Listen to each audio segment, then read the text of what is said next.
Assalamualaikum warahmatullahi wabarakatuh. Halo semuanya, nama saya Hari Satria Pratama, NIM 2521142 dari kelas 6D Program Studi Pendidikan Teknik Informatika dan Komputer. Selamat datang di video tugas ujian tengah semester saya. Pada kesempatan kali ini, saya akan membahas topik yang menarik dan relevan.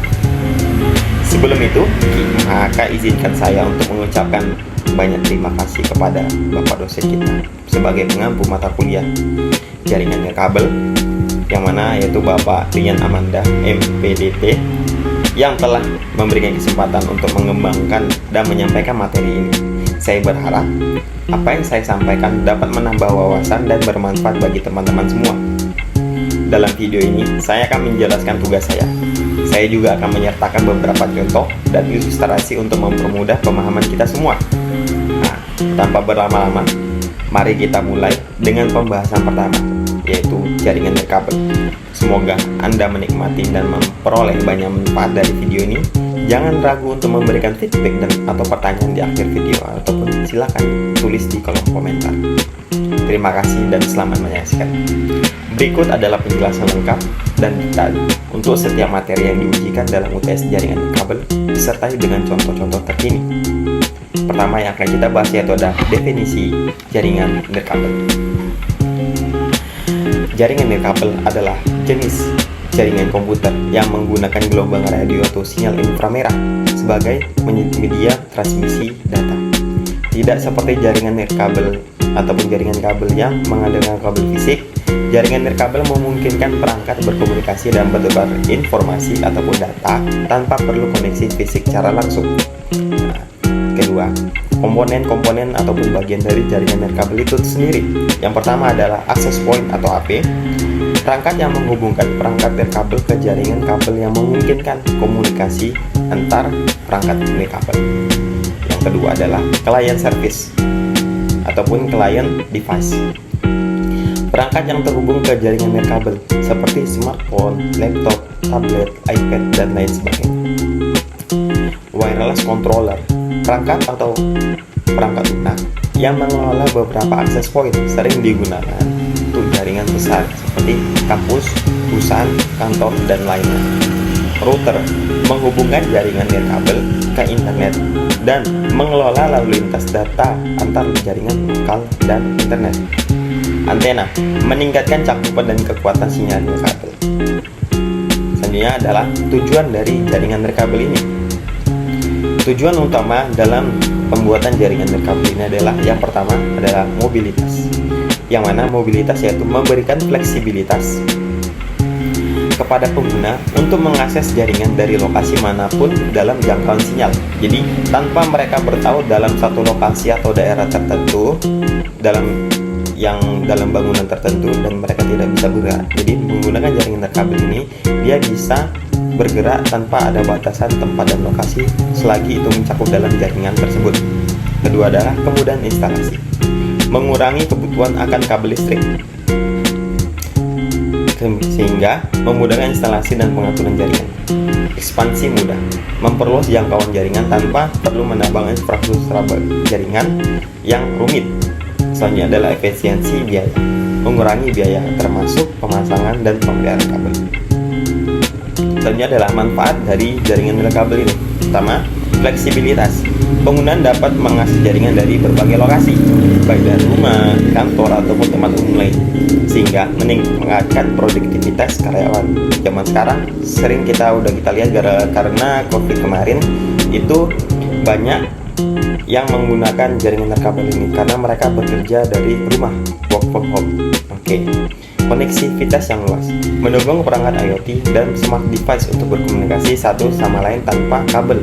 Jadi walaupun dia perusahaannya, contoh dia bekerja di perusahaan admin di kantor pusat Italia atau Thailand atau dimanapun itu, tapi dia tinggalnya di Indonesia, dia hanya kerja dari rumah saja, dan itu bisa karena dia menggunakan atau mengandalkan jaringan nirkabel ini.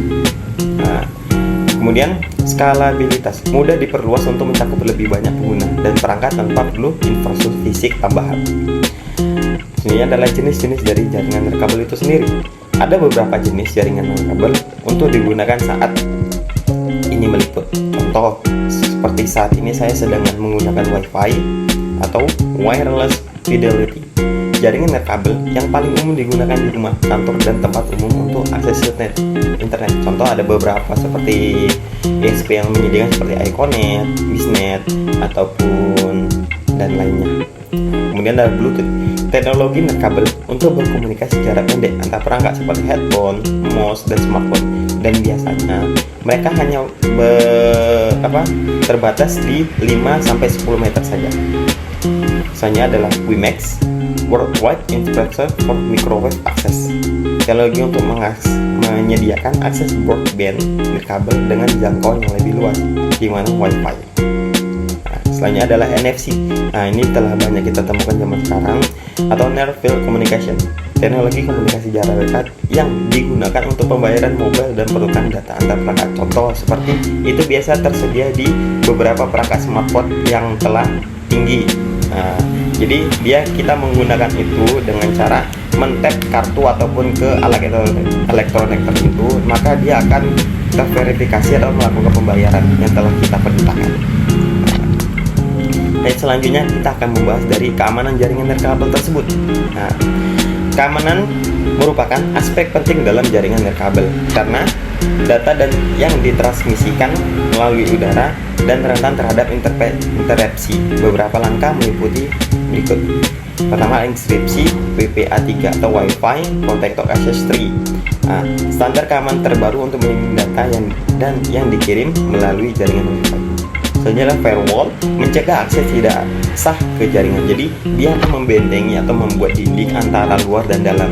Nah, dia di tengah-tengah untuk membatasi segala ancaman-ancaman yang ada. Kemudian adalah VPN, Virtual Private Network, mengekskripsi data yang dikirim melalui jaringan publik. Authentication Multifactor, menambahkan lapisan keamanan dengan memerlukan beberapa bentuk verifikasi identitas. Selanjutnya adalah implementasi dan pemeliharaan jaringan kabel. Proses implementasi dan pemeliharaan jaringan kabel meliputi: pertama adalah set survei, evaluasi lokasi untuk menentukan posisi terbaik untuk akses point agar cakupan sinyal optimal. Kedua adalah konfigurasi, mengatur akses point, router, dan perangkat lainnya sesuai kebutuhan jaringan. Monitoring, memantau performa jaringan dan mengidentifikasi serta menyelesaikan masalah secara proaktif. Selanjutnya adalah pemuktafiran perangkat lunak, memastikan perangkat lunak jaringan selalu terbaru untuk menjaga keamanan jaringan. Ini adalah tren-tren zaman sekarang untuk perkembangan jaringan nirkabel pada saat ini. Nah, beberapa tren dan perkembangan terkini dalam teknologi jaringan nirkabel dapat kita lihat. Pertama adalah Wi-Fi 6 dan Wi-Fi 6E, standar Wi-Fi terbaru dengan kecepatan lebih tinggi dan latensi lebih rendah. Kemudian adalah 5G, IoT, edge computing, dan lain sebagainya. Kalau 5G itu generasi kelima dari teknologi jaringan seluler yang menawarkan kecepatan lebih tinggi, latensi lebih rendah, dan kapasitas lebih baik dibandingkan 4G yang telah biasa kita gunakan pada saat ini. Dengan memahami konsep umum itu, dapat kita mengambil kesimpulan atau gambaran menyeluruh tentang jaringan nirkabel dan perannya penting dalam komunikasi modern pada saat ini. Selanjutnya, kita akan membahas bagian kedua, yaitu definisi perangkat keras jaringan nirkabel. Perangkat keras jaringan nirkabel adalah semua perangkat fisik yang digunakan untuk menghubungkan, mengelola, dan mentransmisikan data secara nirkabel dalam sebuah jaringan. Nah, ini mencakup perangkat yang menangani sinyal radio, melakukan routing, dan menyediakan antarmuka antara pengguna perangkat dan jaringan. Nah, ya, komponen-komponen atau bagian perangkat keras jaringan nirkabel. Perangkat keras jaringan nirkabel terdiri dari beberapa komponen utama. Pertama adalah access point. Nah, perangkat yang berfungsi sebagai titik akses bagi perangkat nirkabel untuk bergabung dengan jaringan access point yang membutuhkan perangkat nirkabel ke jaringan nirkabel atau jaringan kabel yang sering ditempatkan di lokasi strategis untuk mencakup sinyal yang optimal. Contoh, saya sekarang menggunakan Wi-Fi. Nah, itu adalah access point saya. Nah, yang mana itu untuk menyebarluaskan jaringan yang akses internet yang ada pada jaringan kabel, dan saya bisa mengakses menggunakan smartphone, laptop, dan lain sebagainya tanpa menggunakan kabel. Selanjutnya ada router nirkabel. Nah, menggabungkan fungsi router dengan access point, menghubungkan jaringan lokal LAN ke internet dan mengelola lalu lintas data antar perangkat di dalam jaringan. Nah, selanjutnya adalah antena. Memancarkan dan menerima sinyal radio. Antena dapat bersifat internal dan eksternal dan berperan penting dalam jangkauan dan kualitas sinyal nirkabel. Contoh, pasti saudara-saudara pernah pada waktu kecil itu pernah namanya main mobil remote, yang mana mobil itu kita gerakan menggunakan, ada tuh bentuknya kecil, dia remote kecil dan dia ada antena panjang. Itu dulu saya punya besar dan saya bisa menggerakkan mobil itu maju mundur belok kanan balap sana menggunakan remote tersebut dan dia menggunakan antena. Nah, dari situ dapat kita lihat itu adalah salah satu kegunaan dari jaringan nirkabel. Nah, kemudian adalah repeater atau rex extender, perangkat yang memperluas jaringan nirkabel dengan menerima sinyal dari access point dan memancarkan kembali ke area yang lebih luas. Selanjutnya adalah modem, menghubungkan jaringan rumah atau bisnis ke penyedia layanan internet ISP. Modem dapat terintegrasi dengan router dalam satu perangkat atau berdiri sendiri. Wireless adapter, perangkat yang memungkinkan komputer dan atau perangkat lunak perangkat lain untuk terhubungan ke jaringan nirkabel. Adapter ini bisa berupa USB, PCI, atau terintegrasi secara langsung dalam perangkat. Tujuan dari perangkat keras jaringan nirkabel. Tujuan utama dari perangkat keras jaringan nirkabel adalah menghubungkan perangkat. Nah, memungkinkan berbagai perangkat seperti komputer, smartphone, tablet, iPad, dan ya lainnya dapat terhubung ke internet dan saling berkomunikasi dalam satu jaringan tanpa merobohkan kabel. Memfasilitasi akses internet, menyediakan akses internet yang dapat diakses secara nirkabel di berbagai lokasi, meningkatkan mobilitas, memberikan kebebasan kepada pengguna untuk bergerak dan tetap terhubung ke jaringan tanpa batas kabel fisik. Manfaat dari perangkat keras jaringan nirkabel ini adalah kemudahan instalasi. Jadi dia dapat memudahkan kita menginstalasi pada suatu tempat. Selanjutnya adalah fleksibilitas dan mobilitas, mengizinkan pengguna untuk mengakses jaringan dari berbagai lokasi, baik dari rumah, kantor, ataupun pergudangan atau tempat umum lainnya. Nah, kemudian adalah yang terakhir adalah biaya yang sangat efektif. Nah, mengurangi biaya pemasangan dan pemeliharaan yang terkait dengan kabel dan infrastruktur lainnya. Jenis perangkat keras jaringan nirkabel. Pertama adalah router nirkabel.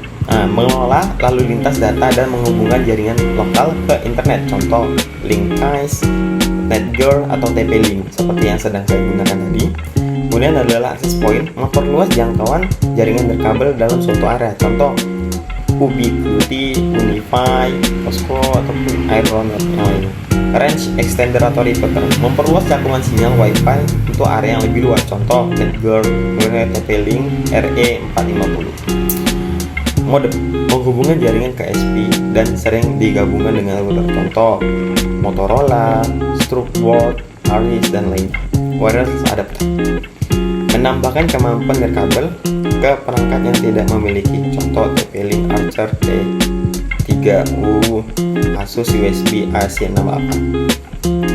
Mesh Wi-Fi System, sistem jaringan yang menggunakan beberapa access point yang saling terhubung untuk memberikan cakupan sinyal yang merata di seluruh area besar. Contoh Google Nest, Wi-Fi, Aero, Netgear, Orbi.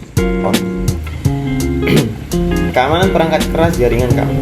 Keamanan dalam akses kritis dalam perangkat keras jaringan nirkabel.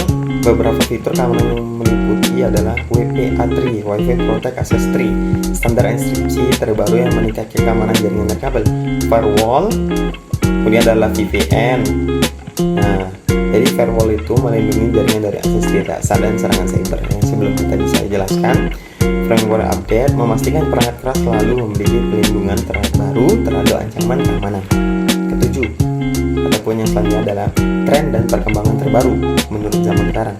Jadi ada beberapa tren dan perkembangan terbaru dalam perangkat keras jaringan nirkabel meliputi Wi-Fi 6 dan Wi-Fi 6E, menawarkan kecepatan lebih tinggi, efisien, dan lebih baik. Kemudian adalah kakaknya dari 4G, yaitu adalah 5G, yang mana dia lebih besar untuk kapasitasnya dan latensinya sangat rendah dari sebelumnya atau adiknya.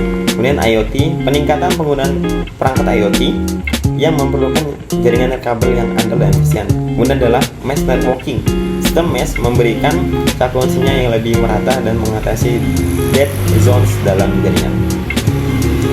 Selanjutnya adalah kita akan membahas materi selanjutnya, itu definisi WPAN, Wireless Personal Area Network, yang mana ia adalah jaringan nirkabel yang dirancang untuk komunikasi jarak pendek, biasanya dalam beberapa meter, untuk menghubungkan perangkat pribadi seperti smartphone, laptop, tablet, dan perangkat wearable lainnya.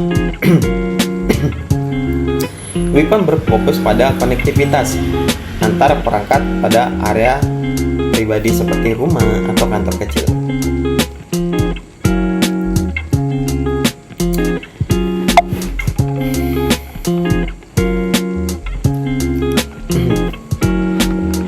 Kemudian bagian WPAN terdiri dari beberapa komponen utama. Perangkat utama, primary device, perangkat yang mulai komunikasi dan sering berfungsi sebagai hub atau pusat jaringan seperti smartphone ataupun komputer. Perangkat sekunder, perangkat sekunder yang terhubung ke perangkat utama seperti headset, bluetooth, dan lain sebagainya. Ada transceiver, kemudian perangkat yang mengirimkan dan menerima sinyal radio untuk komunikasi data. Protokol komunikasi, aturan dan standar yang digunakan untuk komunikasi antar perangkat seperti Bluetooth, Zigbee, dan infrared lainnya. Kemudian tujuan dari WPAN ini sendiri adalah komunikasi pribadi, memungkinkan perangkat pribadi untuk berkomunikasi dan bertukar data dalam area terbatas. Nah, contoh kita ingin menghubungi seseorang di jarak 10 km, kita menggunakan namanya HT, itu bisa. Jadi hanya daerah area terbatas saja ya. Tapi apabila jangkauannya itu di luar dari batasan yang telah ditetapkan dalam HT tersebut, maka dia akan terputus, atau tidak dapat menghubungi. Contoh, kalau HT itu hanya batasnya di 5 km, maka dia hanya dapat menghubungi di area 5 km saja. Apabila di luar itu dia tidak dapat menghubunginya. Kenyamanan, memberikan kemudahan dan fleksibilitas kepada pengguna untuk menghubung perangkat tanpa menggunakan kabel. Tentu, HT itu tidak perlu namanya kabel. Interoperabilitas, memungkinkan berbagai perangkat dari produsen yang berbeda untuk berinteraksi secara efisien. Kemudian adalah manfaat dari WPAN itu sendiri. Tentu pertama adalah mobilitas, memungkinkan pengguna untuk bebas bergerak sambil tetap terhubung ke jaringan pribadi mereka. Fleksibilitas, memudahkan pengaturan penggunaan berbagai perangkat tanpa perlu pengaturan yang rumit. Dan konsumsi daya rendah, banyak teknologi WPAN dirancang untuk menghemat daya, menjadikan ideal untuk perangkat dengan baterai yang kecil. Jadi dengan WPAN ini, perangkat dengan baterai yang kecil dia juga dapat terhubung antara perangkat yang lainnya. Jadi dia mungkin tanpa perlu daya yang besar, baterai yang besar, dia tetap bisa aktif. Gitu.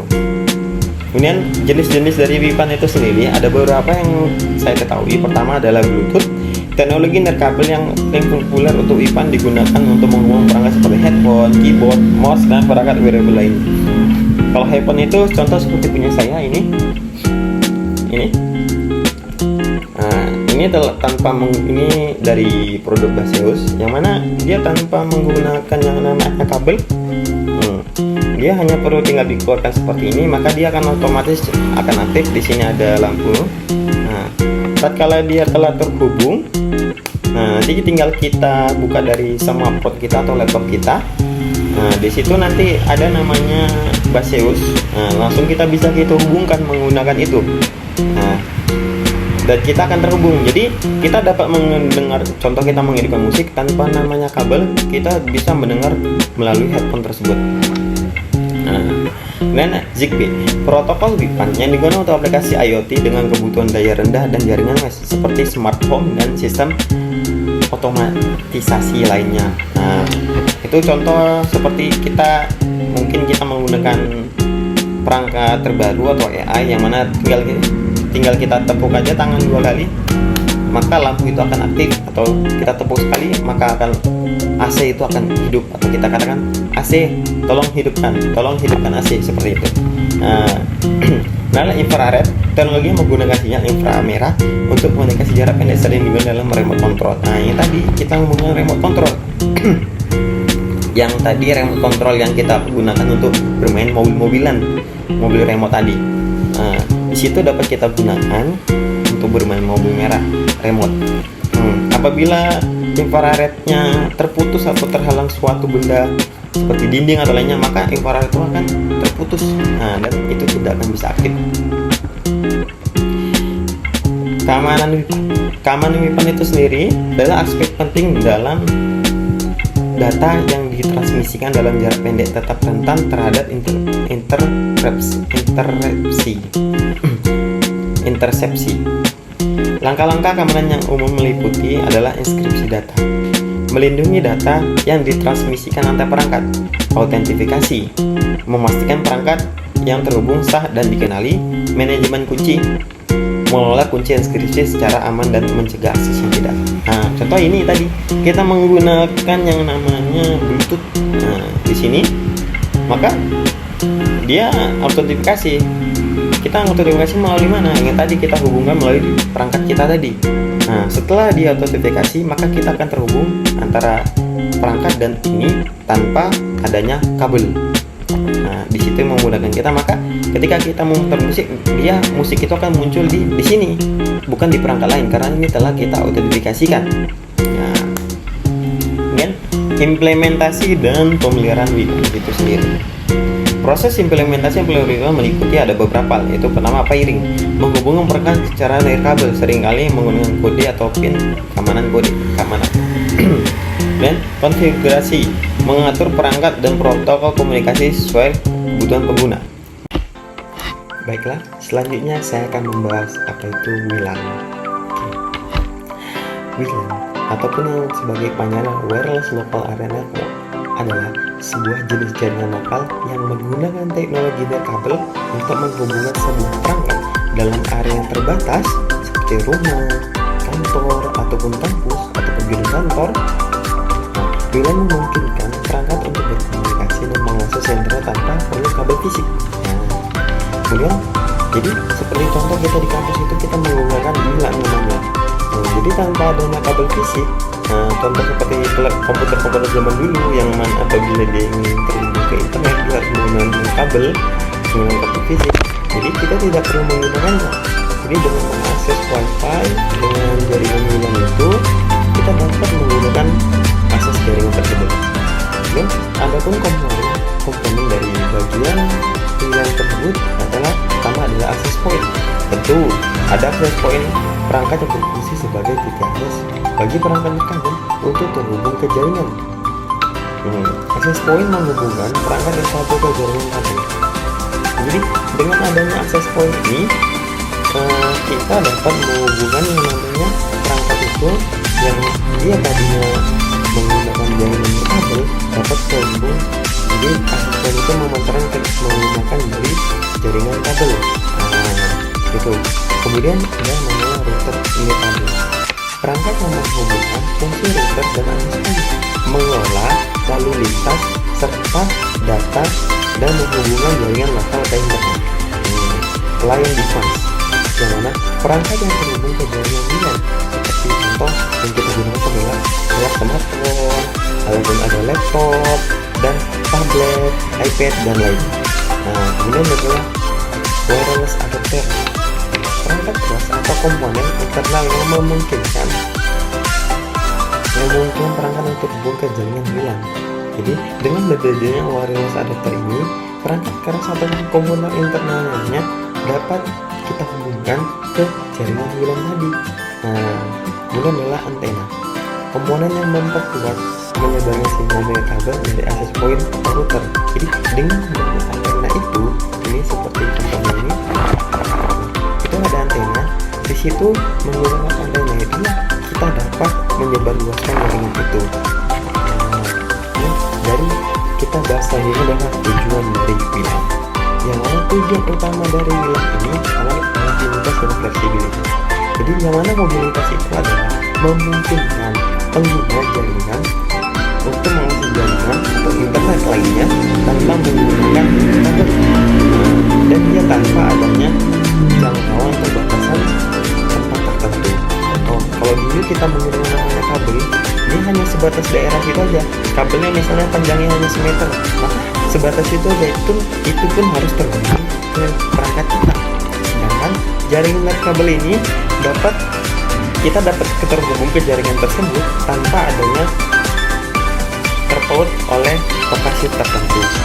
Tetapi tentu ada batasan jarak tertentu. Contoh, dalam radius 30 meter atau 50 meter dapat kita terhubung ke jaringan.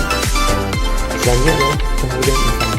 Tentu tanpa adanya kabel fisik yang seperti ini. Seperti kabel ini, tanpa ini kalau kita menggunakan dulunya kabel fisik, maka kita ribet atau susah. Kita harus merangkainya dulu dari satu-satu ke ujung dan panjang. Tentu itu menghabiskan lebih banyak biaya. Jadi dengan adanya ini, kita cukup meletakkan ini dan mengaktifkannya, maka perangkat dapat terhubung di manapun. Dalam area tertutup tertentu tanpa adanya perlu kabel yang panjang-panjang ataupun yang ribet gitu. Kemudian efisiensi biaya. Tentu dengan adanya ini tanpa menggunakan kabel tadi, kita dapat efisiensi biaya atau memperkecil biaya. Dengan adanya satu alat ini, kita tidak perlu menggunakan bermeter-meter kabel yang harus terhubung ke perangkat kita. Kemudian konektivitas. Konektivitas menghubungkan berbagai perangkat dalam area terbatas untuk berbagi sumber daya dan komunikasi. Jadi tentu dengan menggunakan WLAN ini kita tidak perlu namanya harus dalam area itu aja. Kita bisa berpindah-pindah tempat dengan bebas. Selanjutnya kita akan membahas dari manfaat WLAN tersebut. Manfaat itu meliputi pertama adalah fleksibilitas akses, yang mana memungkinkan pengguna untuk bergerak bebas dalam jangkauan jaringan sambil tetap terhubung. Jadi kita dapat berpindah-pindah tempat, tidak terpaut pada suatu tempat, tetapi tetap dalam jangkauan batasan area tertentu. Dengan produktivitas, yang mana ia mendukung kerja kolaboratif dan mobilitas karyawan, meningkatkan efisiensi dan produktivitas. Dengan adanya WLAN ini kita dapat meningkatkan efektivitas para karyawan untuk kerja. Jadi tanpa adanya terpaut oleh sesuatu, dia tetap bisa terhubung ke jaringan dan saling berbagi komunikasi.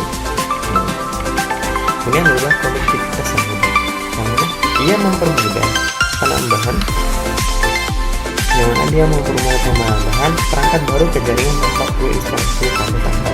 Tentu contoh nanti ada teman saya mau datang gitu, dan dia ini terhubung ke jaringan ini, jadi tanpa perlu adanya saya harus mencolok kabel ke situ dan menghubungi perangkat kawan saya, itu tidak perlu. Jadi tinggal kita daftarkan saja atau kita tautkan saja perangkat dia dengan jaringan saya, maka dia dapat terhubung dengan sempurna. Misalnya skalabilitas, memungkinkan jaringan untuk dengan mudah diperluas sesuai dengan contoh. Saya menggunakan ini ada dua jenis, yaitu 5G dan 2.4. Yang mana kalau 2.4 itu lebih luas jangkauan daripada 5. Jadi saya dapat bebas mengatur mana yang saya gunakan. Contoh, saya hanya menggunakan untuk daerah kamar saya aja, karena jangkauannya hanya kecil, kita bisa menggunakan 5 itu tadi. Sedangkan kalau kita ingin menjangkaunya lebih luas ke kamar sebelah, kita bisa menggunakan namanya yang 2.4 tadi, karena jangkauannya lebih luas. Adapun jenis-jenis WLAN yang telah saya ketahui adalah beberapa. Pertama adalah Wi-Fi, wireless fidelity, standar yang paling umum digunakan untuk WLAN, dengan beberapa versi seperti Wi-Fi 4, Wi-Fi 5, atau Wi-Fi 6 dan Wi-Fi 6E. Dengan yang menawarkan peningkatan kecepatan efisiensi. Contoh seperti saya ini udah Wi-Fi terbaru nih, jadi kecepatannya sangat bagus. Jadi kalau untuk saya pribadi di sini itu sudah cukup untuk saya. Kemudian adalah mesh Wi-Fi, sistem yang menggunakan beberapa akses point yang saling terhubung untuk memberikan sinyal yang merata pada seluruh area yang sangat besar. Jadi dengan adanya mesh wifi itu kita dapat memperluas jangkauan jaringan itu. Contoh dalam sebuah lapangan karena jaraknya itu sangat jauh. Jadi dengan mesh wifi itu kita menggunakan beberapa akses point yang mana akses point satu dengan akses point lain itu saling terhubung dan jangkauan jaringan itu jadi lebih luas. Contoh akses pointnya hanya mencakup jaringan 15 meter saja atau kita itu 30 meter. Sedangkan area tersebut tidak 60 sampai 70 meter. Jadi kita menghubungkan akses point dengan akses point B. Jadi dengan adanya itu, jadi cakupan layar sini 30 meter dan di sini 30 meter itu tercakup. Jadi total ada 60 meter. Jadi sampai 70 meter itu. Ini ada namanya interface WLAN.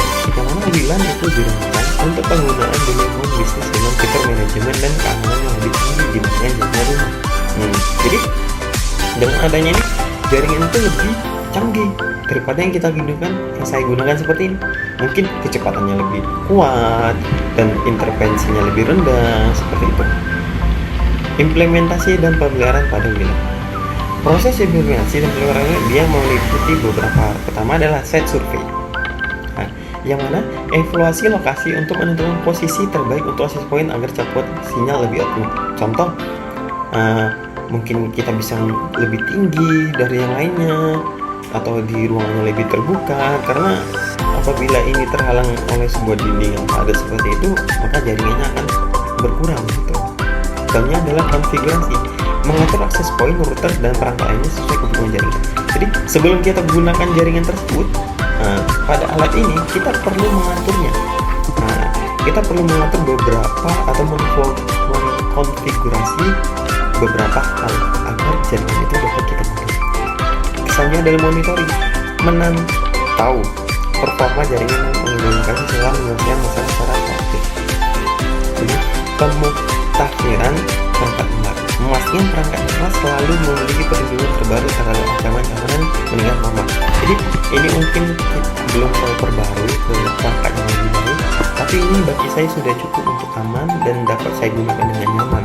Apabila mungkin nanti untuk masa depan, dan sepertinya sekarang sudah ada itu yang terbaru, contoh dari Asus itu ada itu yang terbaru, dia lebih hebat, lebih kuat, dan dia lebih stabil, dan biasanya itu digunakan oleh beberapa streamer untuk melakukan entah itu main game sambil streaming gitu kan, dan itu menggunakan yang lebih besar. Sedangkan saya ini cukup untuk kegiatan dan kebutuhan saya itu. Kemudian kita masuk ke bahasan selanjutnya adalah yaitu keamanan dalam wireless lokal area network WLAN. Dan yang mana ini sangat penting untuk melindungi data dan mencegah akses yang tidak sah dari hal-hal luar. Berikut saya akan menjelaskan beberapa jenis dan metode keamanan WLAN yang umum digunakan pada masyarakat ramai ataupun di kantor-kantor besar. Pertama adalah Wi-Fi Protected Access. Yang mana WPA ini adalah sebuah protokol keamanan yang dikembangkan untuk mengatasi kelemahan dari WEP. Terdapat beberapa versi dari WPA. Pertama adalah WPA 2.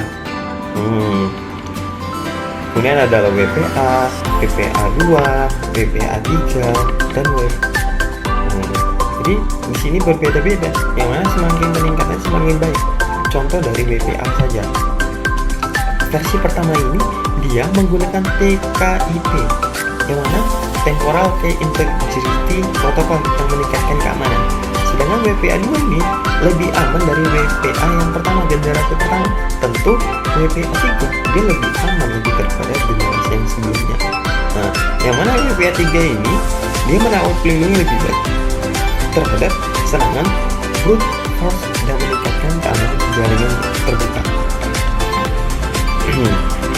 Kemudian yang ketiga ada WEP dan WPA PSP,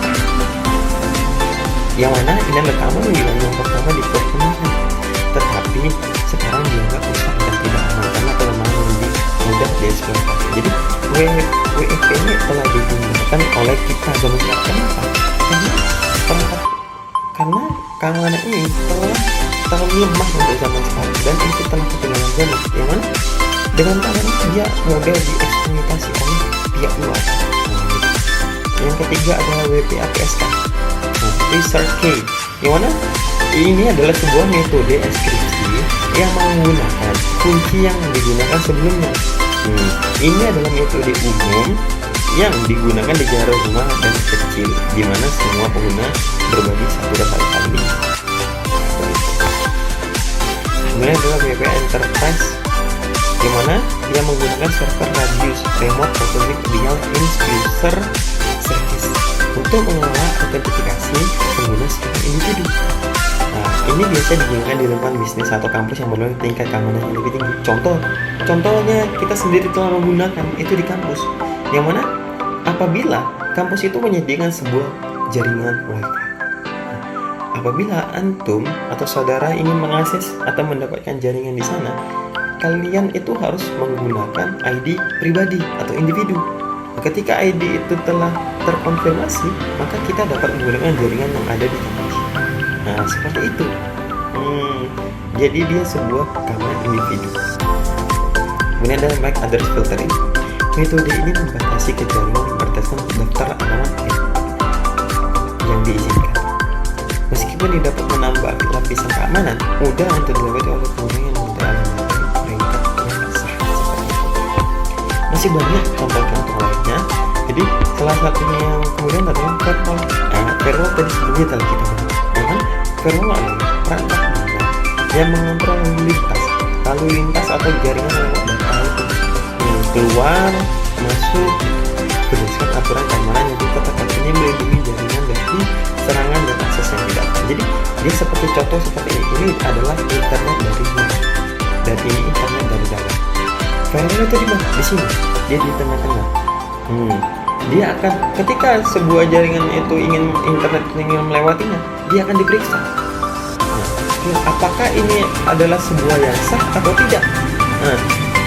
Apabila dia sah, maka dia akan bisa melewati dinding tersebut.